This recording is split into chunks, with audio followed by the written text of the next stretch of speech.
Hey there, metalheads! SuperMetalBro here. I'm gonna make a claim right now that some of you might not agree with, and you know what? That's okay. Maybe my nostalgia glasses are on a little too tight, but just lend me your ears for a minute if you're looking for some understanding as to why so many of us find the N64 racing game era so special. Yeah, maybe their graphics by today's standards look uglier than the person staring back at you. But I will have to argue that the graphics looked way better to us in our early years because of the equipment that was available. And I'll go more into depth about that later in the video. But for now, before we reflect on the past, let's take a look at the current state of racing games. So the state of racing games in the current age is honestly not too bad. Games like Forza 5, Horizon Chase Turbo, Mario Kart 8, and of course most recently Mario Kart World Tour are really carrying the hell out of this generation. And I have to hand it to games like those that are actually making the playing experience the central point of focus. Those games aren't as riddled with microtransactions and constant advertising as they could be, and I'm glad that they haven't gone the way of sports games where they've become $70 mobile games riddled with pay-to-win strategies. I have noticed, however, that there is not nearly as many racing games available for current generations as there was for the N64. Now I'm going to give you a guess as to how many racing games were actually available in the N64. In fact, I want you to post your guess in the comments below and tell me which game was your favorite.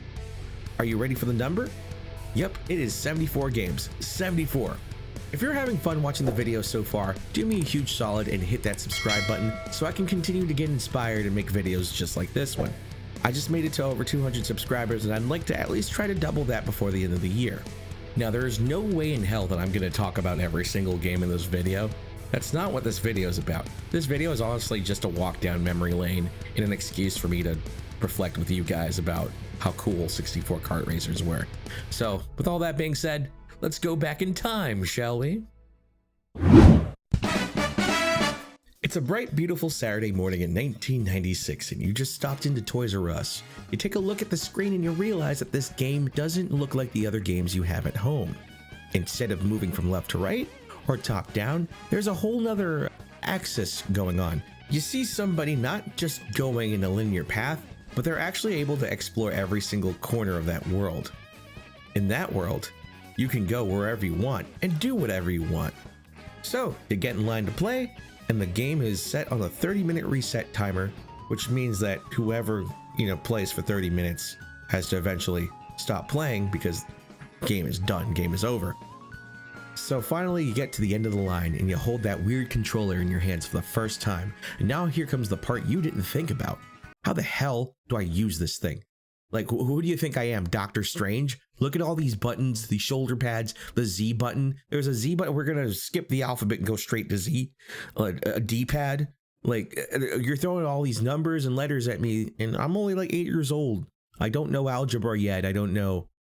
I don't know who Pythagoras is. But anywho, that's what it looked like to us at first. And I spent 30 minutes trying to figure out exactly how to move, and the second I finally got to that door, the game reset and I had to let the next person play.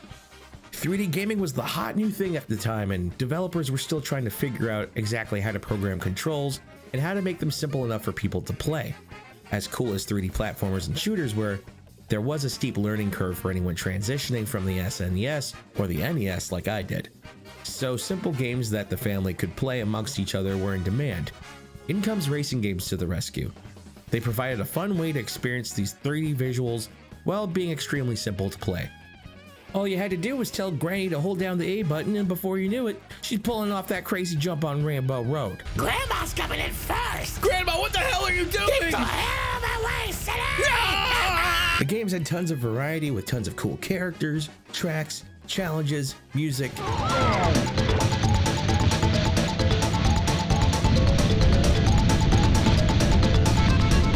And much more, and they provided just quick excitement and entertainment. That was great for people with even the shortest attention spans. But speaking of cool characters, one game I really wish we could go back to and revisit, and even see a continuation of, is Diddy Kong Racing. That game had actually introduced both Conker and Banjo to the Nintendo universe, and they totally had even more room to start franchises with some of the characters in that game.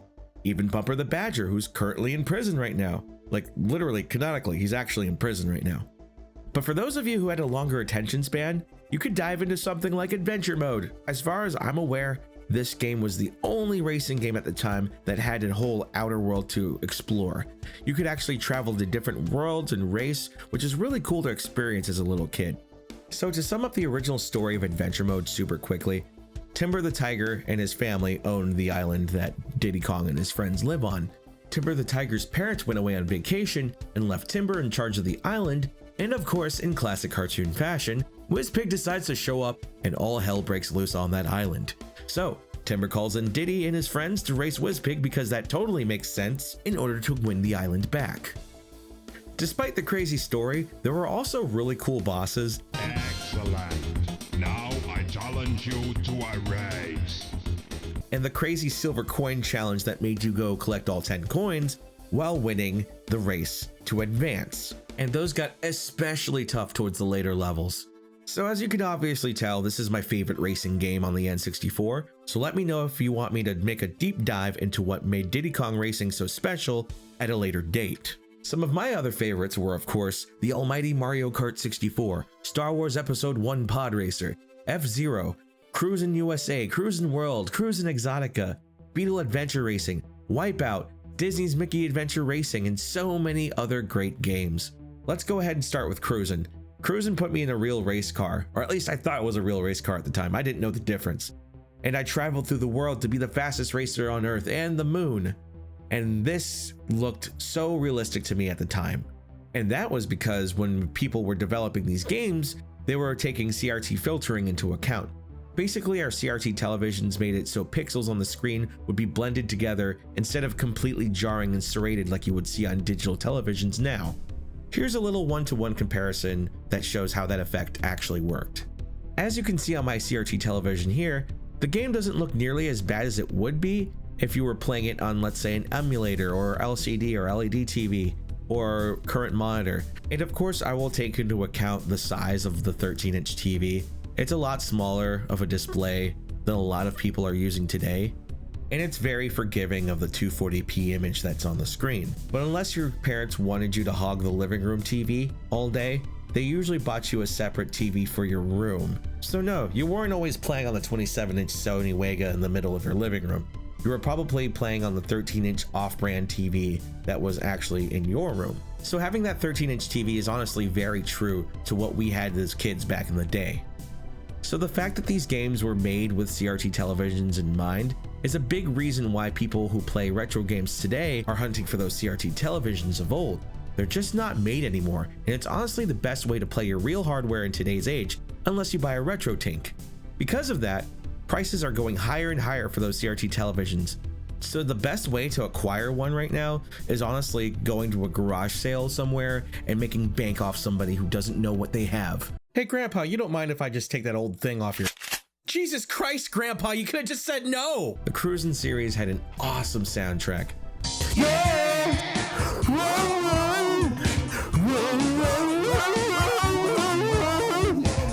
And one other really cool thing about Cruisin back in the day was the fact that you could play the same game in arcades as well. In fact, I believe the first place I ever actually played Cruisin was in a Walmart entrance, right by the scary Ronald McDonald man in the McDonald's. And kids today are so lucky when it comes to video games. They get so many video games for free or have access to free video games, free demos. There's so much out there. But for us to have access to multiple games, we had to rent them from the local Blockbuster, Hollywood Video, or local video store. And we had to get lucky enough to get a demo of the game from a magazine we like a PlayStation or Xbox magazine. If you were Nintendo at the time, you didn't have any way of demoing these besides, you know, going to Toys R Us or Sears or Target or Walmart or any department store like that. That was the only way to really demo Nintendo games. But it was just really cool that Cruisin was able to let you race in all different parts of the world and even in space. And for a lot of kids, this was the first introduction to geography. Episode 1 Pod Racer had so much hype leading up to it since it was a video game for the newest Star Wars franchise. And there weren't any Star Wars movies that came out in the last 20 years before that. So everybody was super excited. The game felt super fast, especially seeing the miles per hour reach 500 or 600 miles per hour in the lower right made it you really believe that you were going that fast. There were tons of racers from the movie, but of course, everybody wanted to play as Anakin. The racing was fast, and the one really cool mechanic that I really liked was having to repair your ship in the middle of the race. If you took too much damage, you had to press that R button in order to fix things back up, so it gave you an incentive not to crash around like an idiot. That game also had one of the biggest bitter rivals in video game history. The hardest motherfucker to ever play against me in my entire life. Nobody is as unforgiving and spineless as Sebulba. That guy was harder than a Dark Souls boss, and he was always second place, right behind you, ready to take the first shot in any situation, no matter what you did to your ship, no matter how many upgrades, which also there was an upgrade system that was really cool. No matter what you did, he was there, ready to take that first place from you. The game was intense, and it was fast, so I had a ton of fun playing it. Mario Kart 64 was a huge step up from the Super Nintendo version of Mario Kart, and it gave us real 3D visuals for the first time instead of giving me that weird 2.5D thing that Super Nintendo did with the FX chip. And just like other games on this list, it really did benefit from CRT filtering. The track design was really good, and there were lots of different biomes and environments to race in with different challenges in each cup. I remember my first time getting into the character menu and being in absolute awe of all the faces staring back at me in the character menu. There were lots of cool tracks and shortcuts that could instantly lead you to victory, and some illegal stuff that people eventually learned and ruined the fun for everybody. I'm looking at you, Wario Stadium. This game was the first racing game I really used split screen on, and it was just a ton of fun being able to play with the family and see who can come out as the best racer. F-Zero also got the same treatment as far as being a huge step up from the SNES version. Again, the game was very fast-paced and paired with a cool 80s thrash type of soundtrack that let you know that it was time to go fast.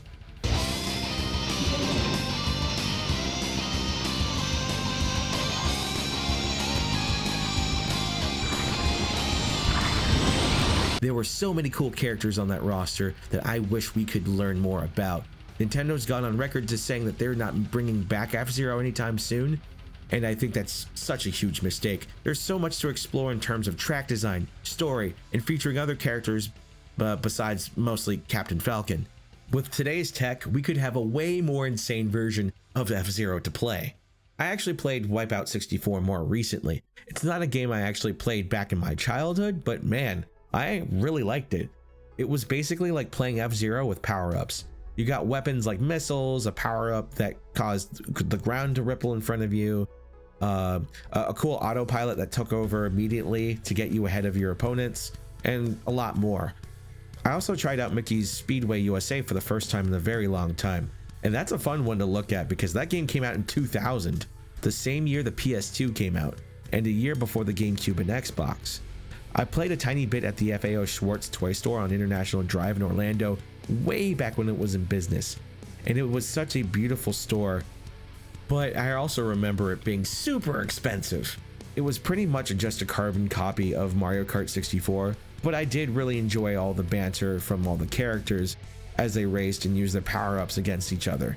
From Donald absolutely crashing out to Minnie giving you a subtle "Mickey, be nice."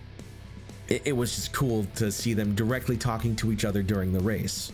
I would love to see a huge resurgence of racers like these games at some point, but part of me is screaming that it would never happen. And I hate to think that way, but you know, maybe at least somewhere in the future, maybe we can get remasters of some of these games. I would love to see that personally, like a Diddy Kong remastered or something like that. Please, Nintendo, please.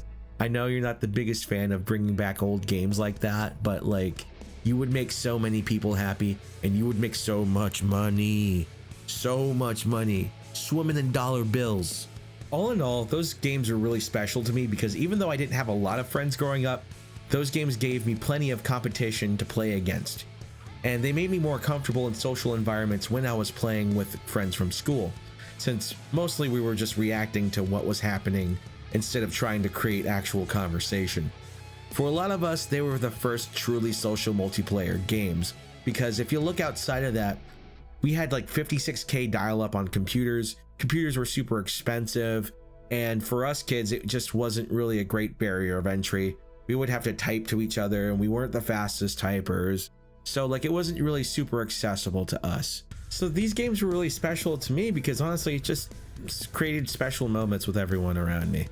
These games created yet another opportunity to actually feel like you've won something and accomplished something. Also, these games are special to me because you simply couldn't get the experience of racing anywhere else. And for me, it was just like the perfect time to do that sort of thing. And just to make it clear for everybody, this was before the dawn of the age of online multiplayer. There was no original Xbox Dark Master 9000. I don't know if you guys remember that commercial, but that was a fun one. Maybe we'll go over commercials on another day. But for me specifically, it was also just really cool to get that feeling of getting, of winning and going super fast. It was just so awesome to be able to play these games and then next day, go to school and talk about how you beat your fastest time and talk about the shortcuts you found and see if your friends also found those shortcuts. And it was just really cool to connect with people that way. I'm super happy that I got to live through that era and experience it and play those games. I wouldn't trade that for anything in the world.